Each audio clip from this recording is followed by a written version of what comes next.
ആലപ്പുഴ കളവൂരിൽ വയോധിക സുഭദ്രയെ കൊന്നു കുഴിച്ചുമൂടിയ സംഭവത്തിൽ പ്രതികളായ മാത്യൂസും ശർമിളയും പിടിയിലായി. കർണാടകയിലെ മണിപ്പാലിൽ നിന്നാണ് ഇരുവരെയും പ്രത്യേക അന്വേഷണ സംഘം പിടികൂടിയത്.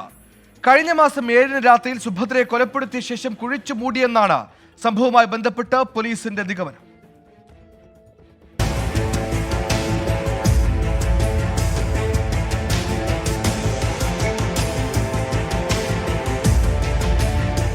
ജില്ലാ പോലീസ് മേധാവിക്ക് കീഴിലെ പ്രത്യേക അന്വേഷണ സംഘം ഇന്നലെയാണ് ഉടുപ്പിയിലേക്ക് തിരിച്ചത്. ആദ്യം കേസ് അന്വേഷിച്ച കടവന്ത്ര പോലീസിനാണ് ഇവർ സ്വർണ്ണാഭരണങ്ങൾ ഉടുപ്പിയിൽ പണയം വെച്ചതായി വിവരം ലഭിച്ചത്. ഈ വിവരത്തിന്റെ അടിസ്ഥാനത്തിലായിരുന്നു പ്രതികൾക്കായി ഉടുപ്പിയിലേക്കുള്ള യാത്ര.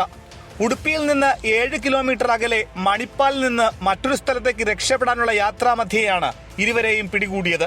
പ്രതികളുമായി അന്വേഷണ സംഘം നാളെ പുലർച്ചെയോടെ ആലപ്പുഴയിലെത്തുമെന്നാണ് വിവരം. കൊലപാതക ശേഷം കഴിഞ്ഞ മാസം 8-ാം തീയതിയാണ് ഇരുവരും ഒളിവിൽ പോകുന്നത്. പിന്നീട് മടങ്ങി വന്ന സംഘം 24-ന് വീണ്ടും മുങ്ങിയതായി പോലീസിന് വിവരം ലഭിച്ചു.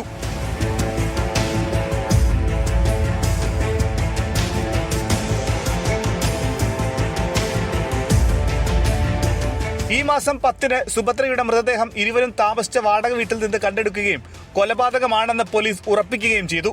കൃത്യമായ ആസൂത്രണത്തോടെയാണ് കൊലപാതകം നടത്തിയതെന്നാണ് അന്വേഷണ സംഘത്തിന്റെ നിഗമനം. എന്നാൽ സുഭദ്രയുടെ സ്വർണം കവരുക മാത്രമായിരുന്നോ പ്രതികളുടെ ലക്ഷ്യമെന്നാണ് അന്വേഷണ സംഘം സംശയിക്കുന്നത്. വാടക വീട്ടുവളപ്പിലെ കുഴിയെടുത്ത മേസ്തിരി അജയനെയും അന്വേഷണ സംഘം വീണ്ടും ചോദ്യം ചെയ്യും. മൃതദേഹത്തിന് 1 മാസത്തെ പഴക്കമുള്ളതിനാൽ പോസ്റ്റ്മോർട്ടം സങ്കീർണമായിരുന്നു. ശരീരത്തിൽ ക്രൂരമർദ്ദനമേറ്റതായി പോസ്റ്റ്മോർട്ടത്തിൽ പ്രാഥമിക വിവരമുണ്ടെങ്കിലും മരണകാരണം വ്യക്തമല്ല. പ്രതികളെ കൂടുതൽ ചോദ്യം ചെയ്യുന്നതോടെ കൊലപാതകത്തിന്റെ ചുരുളഴിയും. 24 ആലപ്പുഴ.